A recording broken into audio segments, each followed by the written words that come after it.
tell you a little bit about myself and my background, and then we'll get into the nitty-gritty. I have well over 20 years of experience as an occupational therapist and certified hand therapist. I received my certification in hand therapy back in 2001, and I'd been practicing primarily in hands for the 3 to 4 years prior to that.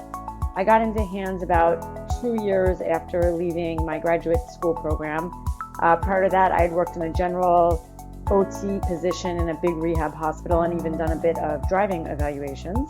And then hand therapy seemed really interesting to me, and I was very fortunate to end up in a position in a giant hospital that had a very specialized hand surgery department.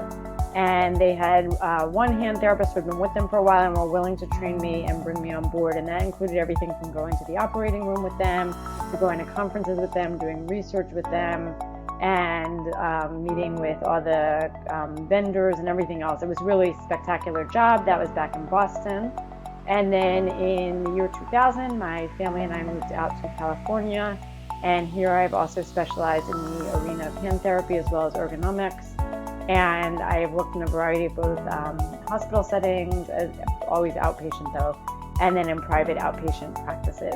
And my passion for hand therapy got started when I was thrown into some positions when I was in a general rehab hospital where I had to cover outpatient therapy, and I knew nothing about what I was doing because we didn't learn any of it in school.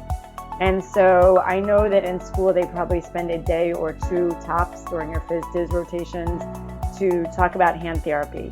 And something like arthritis, which we're going to be discussing tonight, is so prevalent throughout the entire population that I want to get you up to speed if you're not practicing in the area of hands as your primary practice area, or if you need to brush up and you are, to get you more comfortable with some of the overview of arthritis, the epidemiology behind it, the incidence of it, and then what we can